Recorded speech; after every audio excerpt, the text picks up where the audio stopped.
welcome to the Adventure Brief webinar of this year. We will just start by perhaps giving you a small overview of what we will do in this webinar.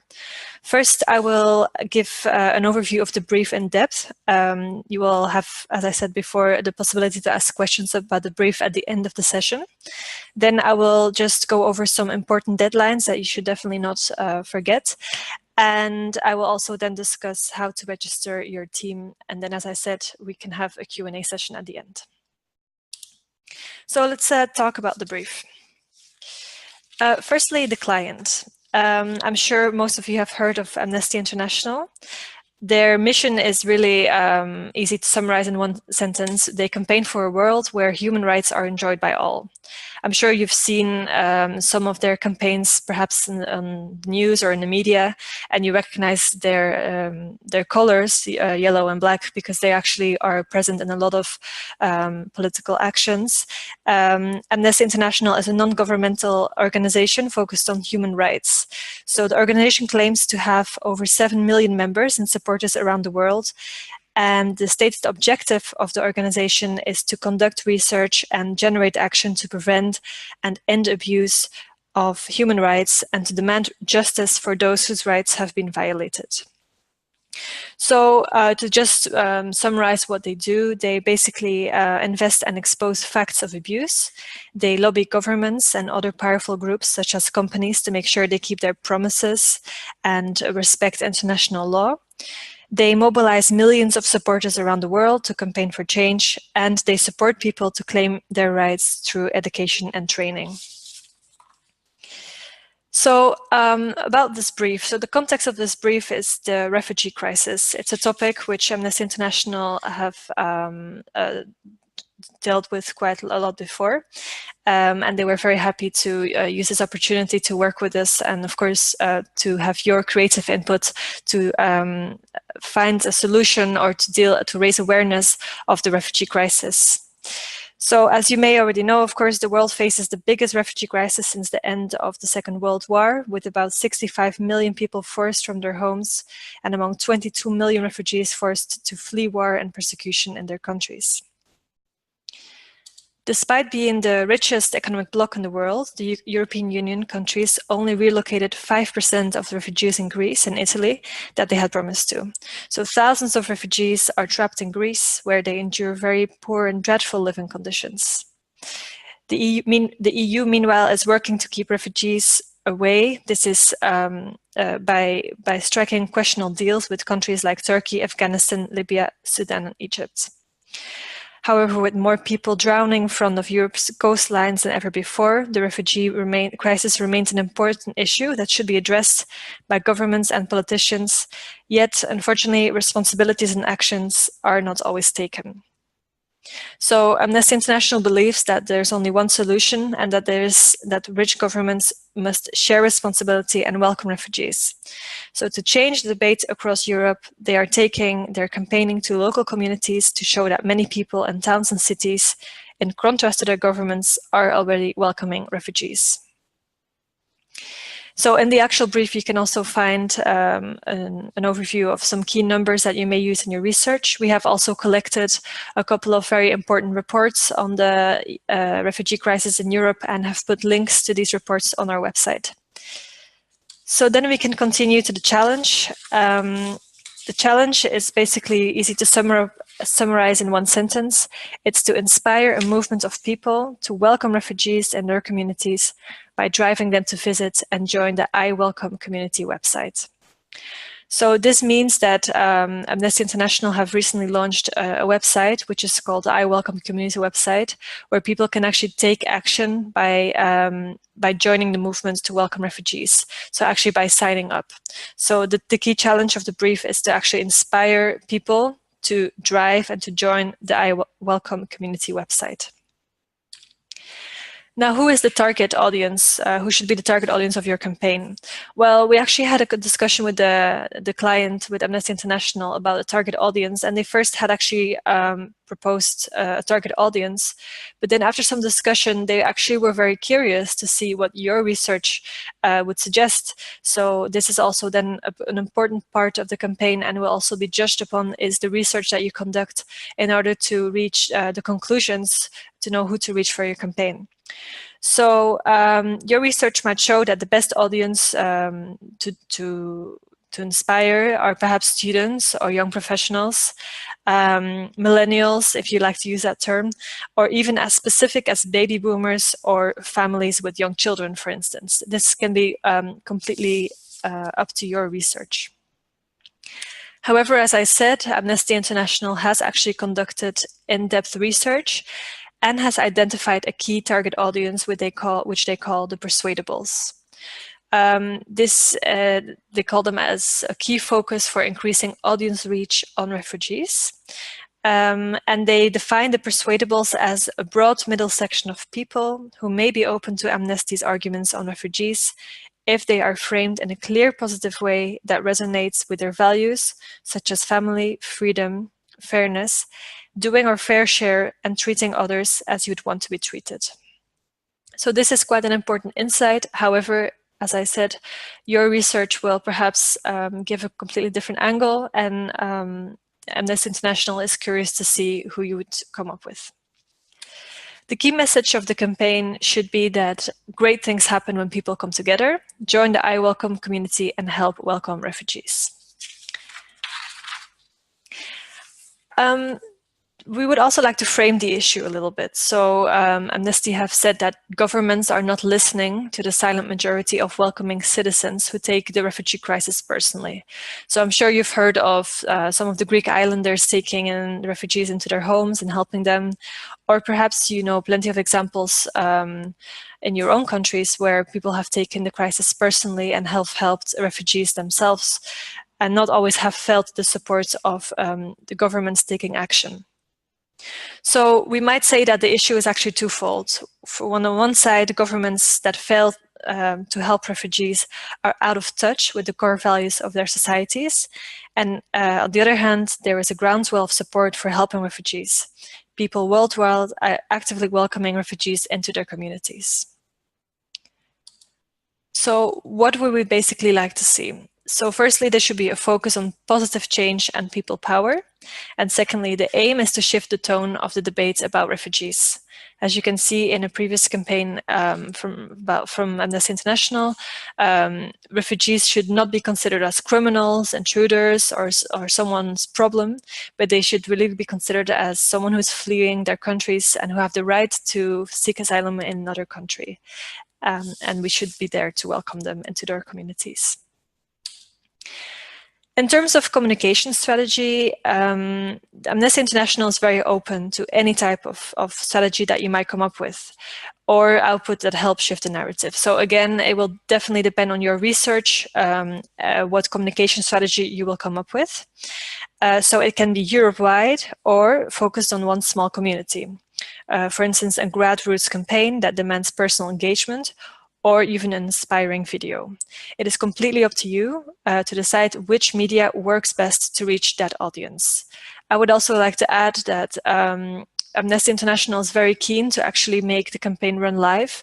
So of course, if your media choice is something which is realistic in terms of budget, then this will have higher chances of running live than if you would come up with a 1 minute TV ad and a very peak time. So I would suggest that if your aim is also that the campaign runs live, I would also suggest to look rather into media channels which are not very expensive to run. But of course, we also welcome any creativity. So if you would like to work with videos and print and TV ads, then of course, we also welcome this to the competition. Secondly, the communication strategy should be people-centered. So they would really like to see highly visual engagement tactics. Online content featuring real people also tends to perform better. And that's something they have also used in their previous campaigns.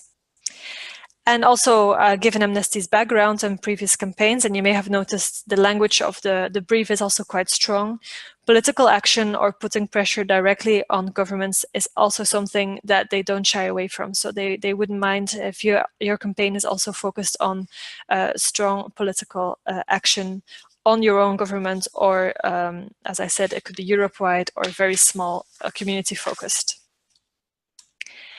Now, this is an example of a very successful campaign that they have given as the best example, which is very close to this brief. It's actually a campaign called Look Beyond Borders. And it's a video of where they've put two people across each other. One would be a refugee, and the other person would be a local citizen of that country. And they've made them look 4 minutes into each other's eyes, because this was basically based on the insight that you bring people closer together if they have strong eye contact of apparently 4 minutes. I would definitely recommend to look this campaign up on YouTube. It's a very sort of emotional campaign. It really speaks for itself.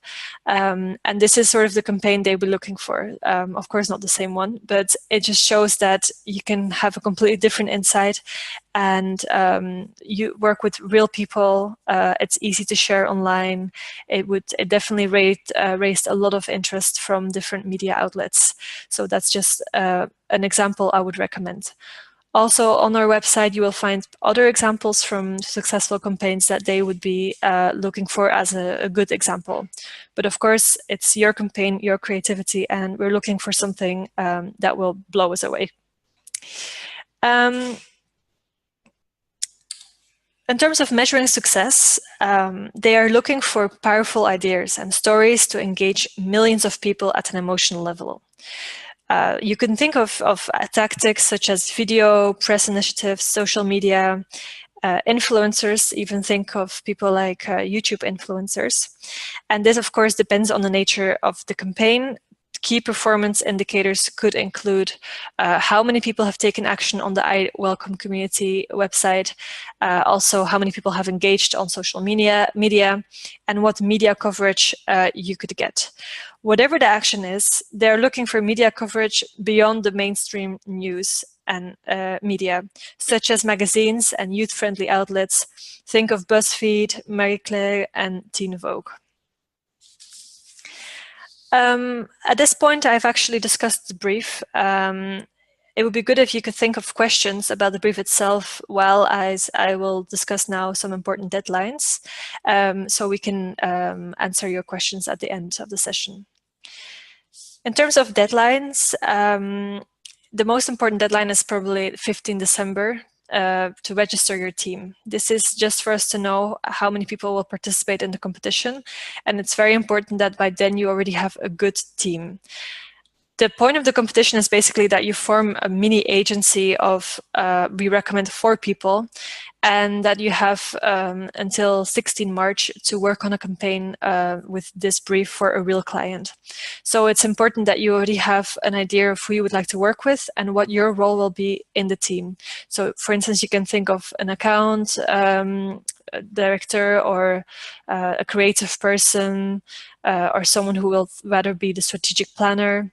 So it's quite important that you each have your role, and we keep hearing that time management is the most important a skill that people learn while working on this competition, because we do see that sometimes time runs out for people. So I would definitely recommend to start working on the campaign as soon as you can.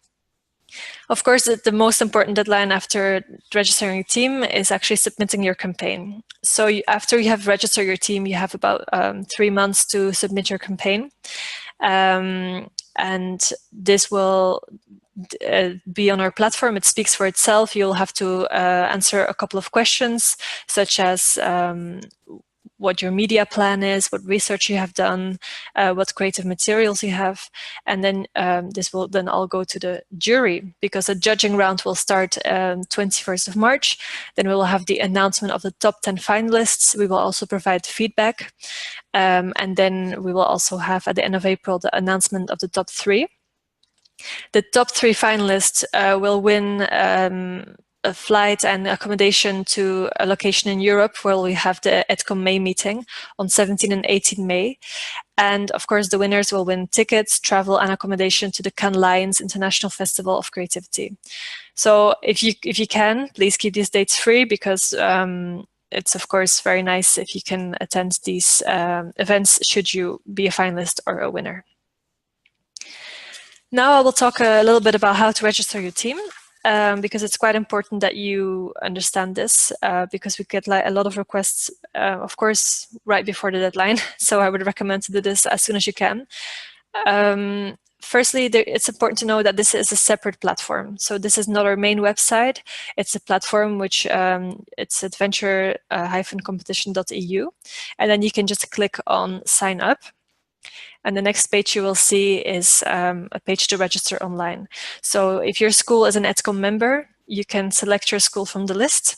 If your school is not a member, we will send you an email and we will follow up with you to discuss the fee, to give you an invoice, for instance. If you are from an EdCom member school, then the competition is free for 4 teams. It's also important that you register only one team. So only one person should register the team, and then you can see that you can add team members later.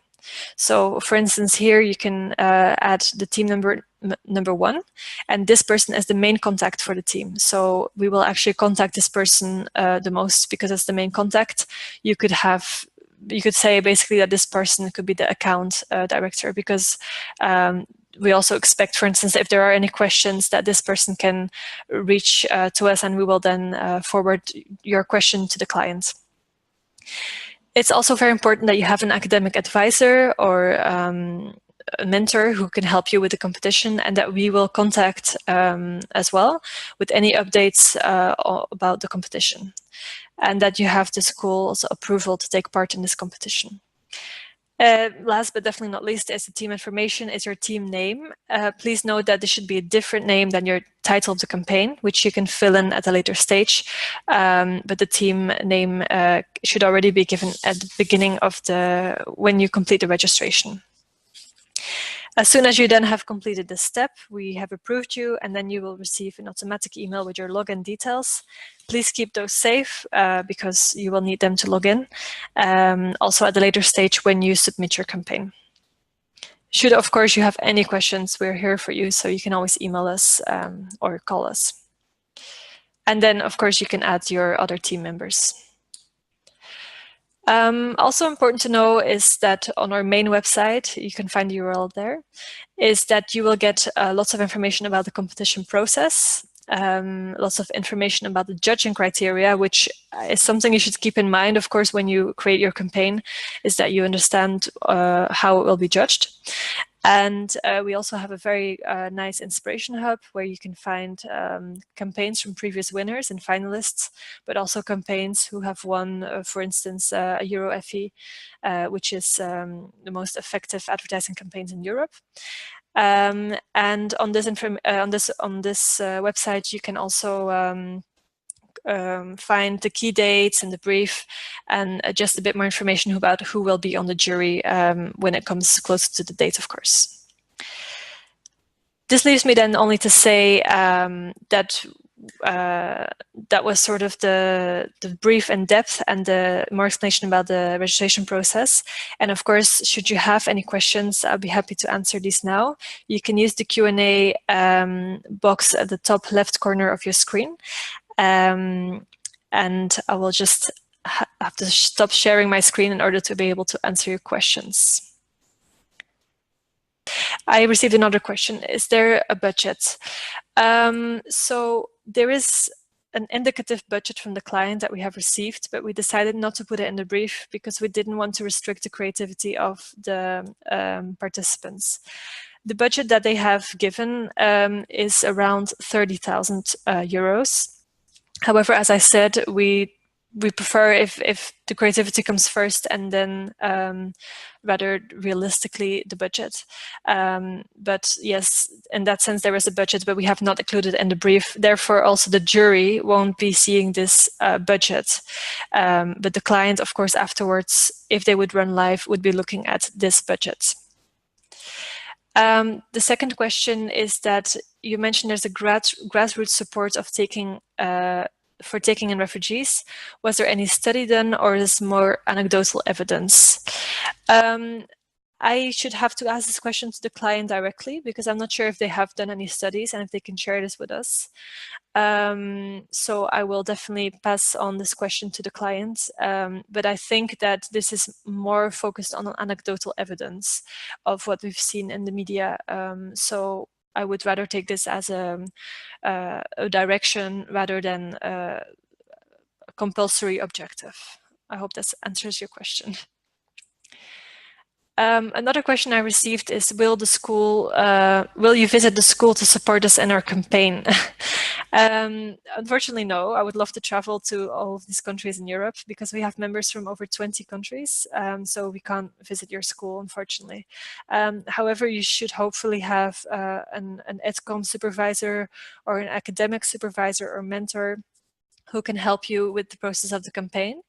And of course, we are also here to help you. We can't provide help in terms of content, but if you have questions about the submission form, the questions, what the jury will be looking at, please don't hesitate to send us an email. We really are very passionate about this project, so we always hope for the best outcome. So we're here to help you, so don't hesitate to just drop us a line. The next question I received, are there any specific objectives for the campaign? For example, how many people are expected to take action to measure success? So there are no really objectives in terms of numbers. They didn't give us any numbers in terms of that's how many people they would want to join the community. But I think it's as important for people to join the I Welcome community website as it is to have media coverage. So we don't have specific numbers, but the aim should definitely be to reach as many people as possible through to raise awareness, but as well as to drive them to join the community. The next question I received, does this campaign revolve more around activating local communities, governments, or both? So Amnesty International have made it very clear that they would definitely not be against activating local communities, because they also really focus on the smaller sort of citizen initiatives as well as governmental action. So of course it could also start by activating a local community, and perhaps this model could then be adopted to more local communities in the future, which could then reach in the long-term strategy the governments.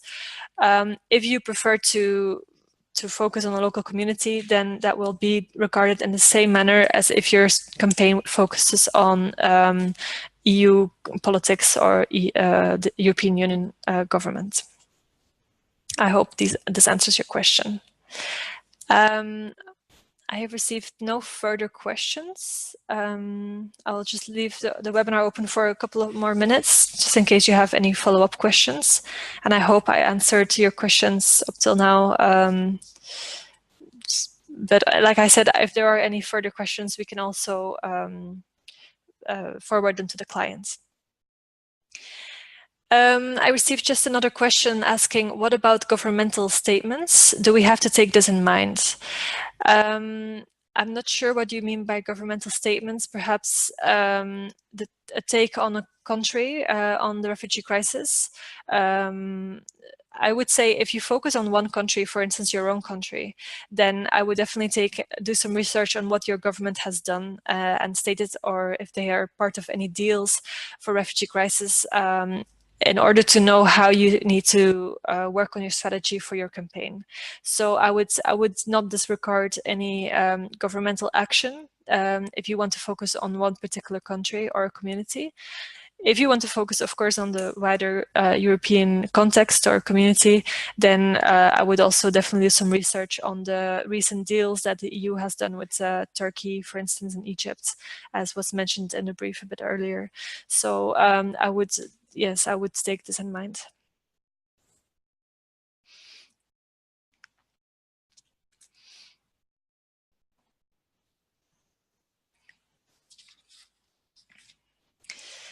I received another question. When and can we use the local language in our campaign and provide you with an English back translation? Yes, this is definitely something we support because we have lots of different countries in Europe as our members. So if you would like to focus on a local community, you can use your local language, but please bear in mind that the jury, of course, will have to do everything in English. So when you submit your campaign and you give the entry form some background, you need to definitely specify what your campaign is about. If it uses any local language, you need to translate these to English. What we definitely support as well is, so how it works when you submit a campaign is that you have an entry form with about 10 questions, which the jury receives as a PDF. And there you have to write everything in English, of course, and you explain your campaign. And in addition, you can also submit creative materials. Now, we have seen that the most, the campaigns that received the highest scores were actually campaigns where the students have submitted a presentation where they have explained their campaign in more detail with more creative materials. So, for instance, if you have if you find that the entry form does not provide enough questions or space for you to explain your local language campaign, please use the opportunity to submit a PDF presentation or PowerPoint presentation to explain your presentation in more detail. I received just 2 more questions. The first question is, can you tell us more about the persuadables? Yes. So the client had actually done research into which audience would be a key audience to increase their participation and activity for welcoming refugees. And they have come up with this key audience, which they call persuadables. So it's actually a young audience, 18 to 34 years old, which is sort of the broad middle section of people who are open to Amnesty's arguments on refugees.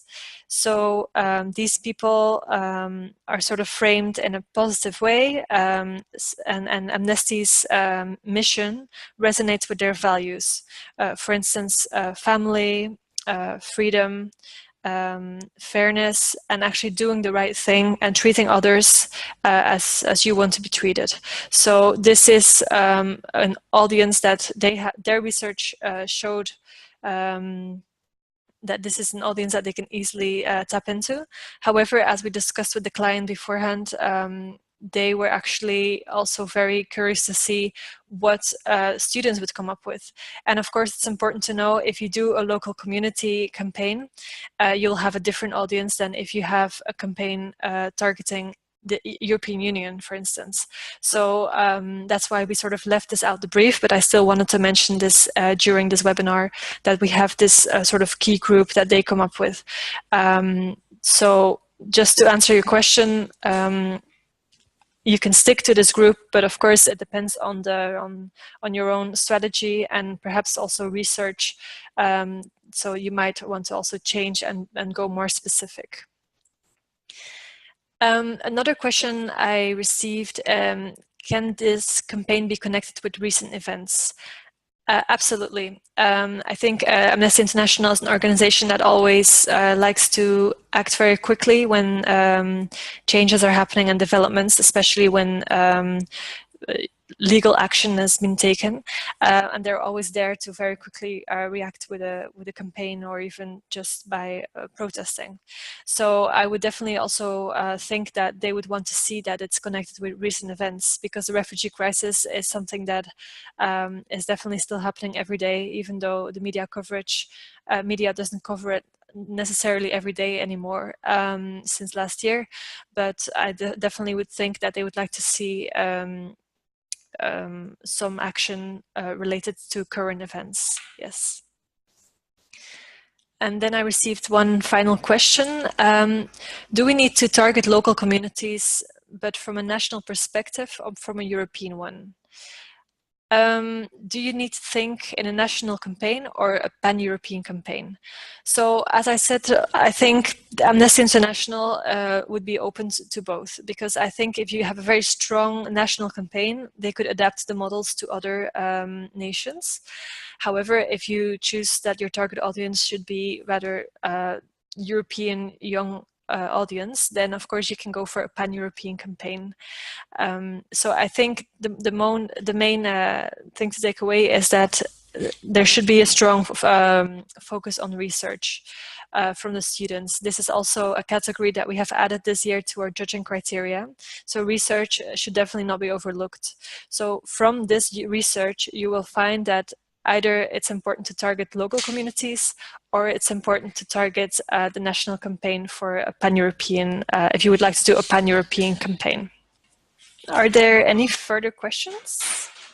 Then I hope I've answered most of them in a correct way, and that I was able to inspire you to actually start working on this campaign, and first perhaps register your teams. Of course, the deadline is sort of a strict end of date deadline, but the sooner you register your team, the sooner we can also communicate with you. We also have a really a nice closed Facebook group, which students can join, of course, where we post articles about the refugee crisis, about the client, tips about the competition process, tips from previous winners, all in this Facebook group. So the sooner you join this Facebook group, the sooner, of course, that you can start working on the campaign, and also that we'll be in touch with you.